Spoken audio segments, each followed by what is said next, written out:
Hello everyone, and welcome back to my channel. And in today's video, I'm going to be showing a recent reroute I did. So for my birthday, I was given some money, and I bought, a few dolls with that money, well, a couple. And they were Monster High dolls, which I already had. I have all of the, first editions of the G3, first wave. And here she is. This is my first one that my grandma gave me, which I was debating on whether I wanted to reroute or not, but I decided not to. And then for my birthday, I seen them in Walmart, and I had to have them once I got the money. And I got the Indonesian variant of that doll, which you can see that's a clear difference in both the skin tone and the facial screening. I feel like this one's a lot prettier in the face. The eyes are a teeny bit smaller and more pointed, I guess, more like a wolf. It looks a lot more like her G1 doll, which I like. And her skin tone's just a hair darker, and I really like that. And her lip color's more neutral, I believe, is the word. It's a lot more desaturated and a little bit lighter, and I think it looks better with her skin, so. And her eye makeup's different, and her eye color, but yeah, that's besides the point. As you can see, here's the reroute I did. This is high quality nylon hair that I harvested from another doll. Both this and the purple that I used. So here she is.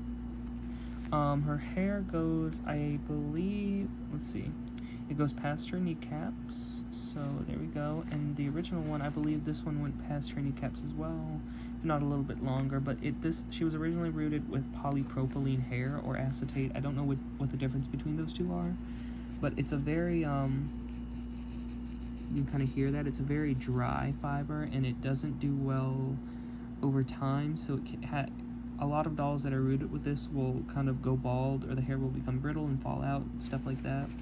So this doll will probably end up being bald at some point. But I got this doll, and I thought, I didn't like the hair blend that they did originally. I just don't think it looks good with her skin, either one of their skin. So I was like, well, since this one was one that I bought with my own money that was given to me, it wasn't like a direct bought for me thing, so it feels a bit different toying with those types of things for me. So I was like, I have this hair, I wanted her to be a brunette like she originally was, and I have the hair, and I have different colors that I can use for streaks and whatnot to kind of not mimic, but kind of like inspired by this sort of streaky look. So I did that, and here it is.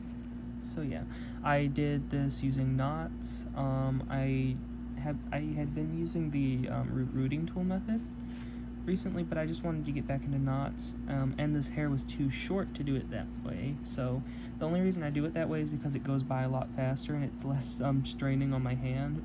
This doll took me 4 days to finish, which is a pretty quickly, because I wanted to get her done and over with and have her in my collection and style her hair and stuff. So I got it done really quickly, but I have dolls that I'm still not done with, and I had to use a different knotting method. I usually do the knot in the middle method, where you take a long strand of hair, you put a knot in the middle, and then it acts as 2 hair plugs. But I had to basically, since the hair was so short, it wasn't long enough to get this length. It would have been like folded in half, so about half this length. So I had to knot them at the very ends, and that's, it's a little bit tricky to do that sometimes because the knots don't stay all the time, so you really have to like pull on them, or burn them, or add glue, or what have you. But I just pulled them tight, and they've been holding in pretty nicely. So, but I don't plan on like excessively like ripping at this doll's hair or whatever, because these knots can come undone if you're if I wouldn't recommend this for like a doll that you're going to give to a child. So definitely the knot in the middle method would be best for that. The hair will not come out when you do it that way, which I prefer doing it that way. But once again, I was kind of limited to hair length because this is harvested off of a doll, and when you buy hair doll grade, any type of hair, it's gonna cost a lot more than harvesting it off a doll. You're gonna usually get enough to do 1, maybe 2 reroots, depending on the size of the head and how many plugs are in there. But they really charge a lot for that hair, so I only like to buy it in certain cases, like if I'm doing a custom that I'm planning on selling or something like that. So yeah, I went off on a little bit of a ramble, but I get this doll and I really love how she turned out. I love this hair color with her skin. She's reminding me a lot of the original Clawdeen. So I'm thinking I'm gonna end up curling her hair. I need to find my bag of curlers. I have a bag of curlers, and there's somewhere, I just forget where I put them. So I'm probably gonna end up curling her hair. This poor girl, she's just gonna have this braid.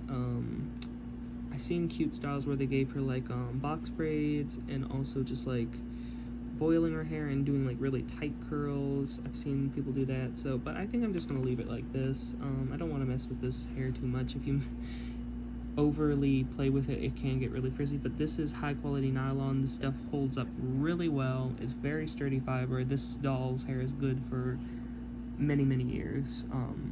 That's just the nature of nylon hair. Saran is a really good, it feels nice, it lays really well. It's a very naturally laying type of hair, but it honestly, like, if you're planning on excessively playing with a doll for many years to come, it's not something I'd recommend using, because it breaks really easily over time. It gets kind of fragile, brittle, if you will.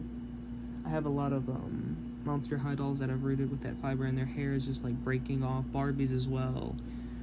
So yeah, if you're gonna play with your dolls, I'd recommend nylon, but of course it's up to you. So yeah. Before I end this video, I guess I'll show the Draculaura I get before, since, you know, I'm already filming a video. This is also the Draculaura that I got. She's the Indonesian variant, and I loved her face so much because it's so different than her original. Here, I have the original. As you can see, I really love the G3 Monster High dolls. Her skin tone's even different. They changed the skin tones on these dolls. I think their skin tone, Frankie's, is even slightly more, like, it's slightly brighter than the original doll, so they really did tweak the colors with these, especially in the accessories. But as you can see, this one's eyes are a bit more almond shaped, I suppose. They're more pointed, I guess, I don't know, upturned, whereas this one, it's more like downturned. I don't know how to describe it, but this one has a lot bigger eyes. Her eyebrows are thicker, and I think they're thicker, and her lip color's a teeny bit different. They also decreased the size of the lips on some of these dolls, which I kind of like them a little bit better than the original lips, but for this doll in particular, I like these lips a little bit better.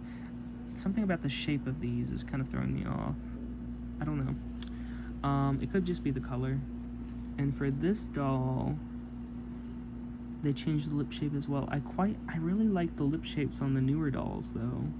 I like the color choices as well. They look a little bit more refined in these dolls, but I love every one of them, same. So yeah, thanks for watching this video. I'll probably be rerouting more G3 Monster High dolls if I can find the hair, because a lot of them are being rooted with polypropylene hair, and I don't really like that fiber. I'm actually getting some other dolls that I'm probably gonna make a video on. I got them for my birthday. I'll let you know when those come. So yeah, if you liked the video, I'm glad, and see you in the next one.